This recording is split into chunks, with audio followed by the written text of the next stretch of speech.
বন্ধুরা, আজকে তোমাদের সঙ্গে অন্যরকম করে একটু মাটন রান্নার ভিডিও শেয়ার করছি। যদি ভালো লাগে লাইক কমেন্ট শেয়ার করে দিও। আর তোমরা সবাই কমেন্টে বলো যে আমার ভিডিওটা তোমাদের কেমন লাগলো।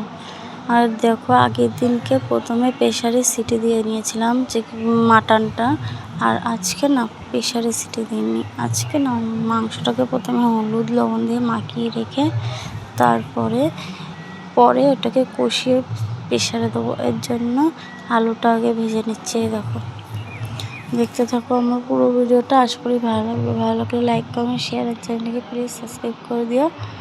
দেখো, হলুদ লবণ দিয়ে দিচ্ছি মাংসের মধ্যে। মাংসটা মাখানোর জন্য মাংসটা হলুদ লবণ দিয়ে মাখিয়ে রাখবো। ওইদিকে আলুটা ভাজা করছি। হলুদ লবণ মাখিয়ে রাখলে কি মাংসটার মধ্যে হলুদ লবণটা ভালো ঢোকে। আর প্রেশার কুকারে সিটি দিলে ওইখানে একটু হলুদ লবণ দিয়ে দিই, কারণ ওটা হচ্ছে তাহলে হলুদ লবণটা ভালো ঢোকে ভিতরে, এর জন্য। আর এদিকে লবণ হলুদ দিয়ে এখানে দেখো আলুটাও ভেজে নিচ্ছি। আলুটা নামিয়ে নেবো, নিয়ে তারপর এটা মাখাবো। তার আগে আলুটা নামিয়ে আমি পেঁয়াজটা ভেজে নিচ্ছি।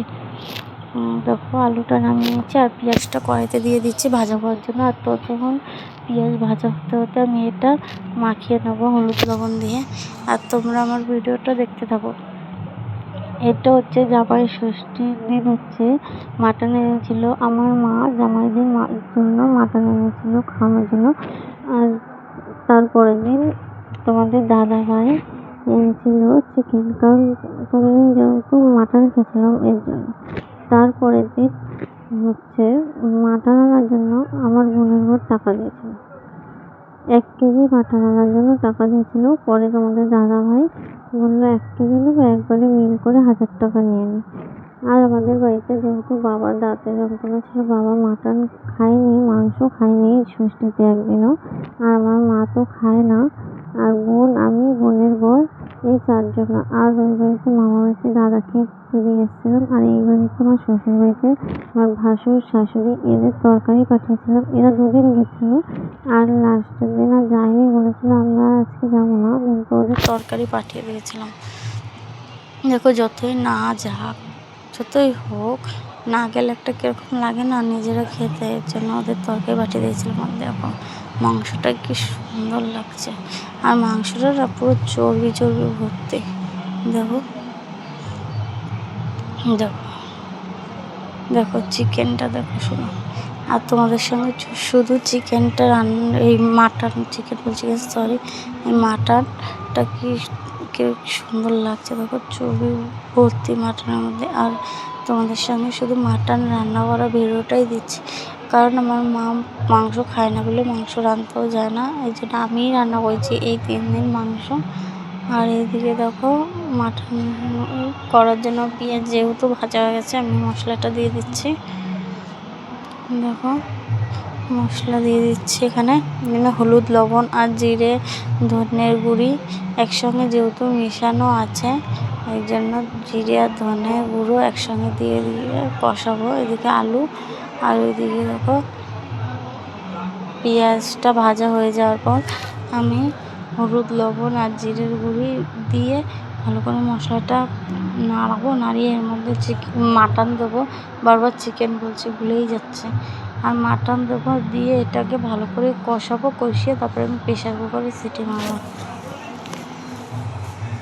এদিকে দেখো হলুদ লবণ জিরের গুঁড়ি সব কিছু দিয়ে আমি ভালো করে নাড়া দিয়ে নিচ্ছি। আর কীরকম অন্ধকার লাগে না, কিন্তু এতটা অন্ধকার ছিল না। জানলা দিয়ে আলো আসছিলো, পুরো ঘরটা আলো ছিল, কিন্তু কীরকম ক্যামেরাটা না কেন কি জানি এরকম অন্ধকার লাগছে। আর মশলাটা তো শুধু দেখো তোমরা, কি সুন্দর লাগছে।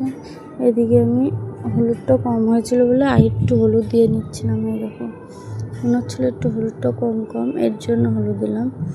এদিকে দেখো এখানে যা যা মশলা দিতে লাগে মাটনে দেয়, সেই সব মশলা সবই দিয়েছি, শুধু জিরেটাই বাটা হয়নি। জিরেটার গুঁড়ি দিচ্ছি, আর এর মধ্যে জিরে ধনিয়া গুঁড়ি মেশানো। মিশিয়ে ওই যে এখন কষাবো ভালো করে মাংসটা। দেখো আগে মশলাটা ভালো করে মিশিয়ে নাড়িয়ে নিচ্ছি। লঙ্কার গুঁড়িও একটু দিয়ে দিলাম যাতে কালারটা আসে। কাঁচা লঙ্কা, যেহেতু মা কাঁচা লঙ্কা দিয়েছিল এর জন্য আমি একটু গুঁড়ি দিয়ে দিলাম যাতে কালার আসে, এর জন্য। দেখো, আর এখান দিয়ে যেহেতু মশলাগুলো নিচ্ছিলাম এই জন্য এদিক ওদিক মানে ক্যামেরাতে হাত নিজেই করছিলাম, আর কেউ ছিল না ধরে এদিকে দেখো একা করছিলাম ক্যামেরা ধরে, মানে নাড়াতেও পারছিলাম না, এক হাত দিয়ে মনে হচ্ছে কড়াই উল্টে যাচ্ছে, কিন্তু কী আর করা যাবে, কেউ যেহেতু ছিল না, একাই রান্না করছিলাম। সব মামি বাড়ি ছিল, বোনের শরীর খারাপ লাগছে বলে ও শুয়েছিল, এদিকে একা করছিলাম বলে পারছিলাম না, একা নাড়াতে মানে এক হাতে ক্যামেরা ধরে এক হাতে নাড়ানো যায় না, তাও তোমাদের দেখানোর জন্য অনেক কষ্ট করে আস্তে নাড়াচ্ছিলাম। এদিকে দেখো মশলার মধ্যে মাটনটা দিয়ে দিয়েছি, আর এদিকে কষানো হচ্ছে। দেখো, তোমাদের ভালো লাগলে অবশ্য করে আমাকে কমেন্ট করে বলবে তোমাদের এই ভিডিওটা কেমন লাগলো। ছোট্ট একটা মিনি ব্লগ তোমাদের শেয়ার করলাম। এই দেখো, এখানে পুরো মশলাটা মাংসের সঙ্গে মাখানো হয়ে গেছে, এখন ভালো করে এটা কষাবো, কষিয়ে তারপরে এটা প্রেশারে দিয়ে অল্প জল দিয়ে এই দেখো কড়াইটা উল্টে যাচ্ছিলো, যেহেতু একা করছিলাম, এক হাত দিয়ে হচ্ছিল না।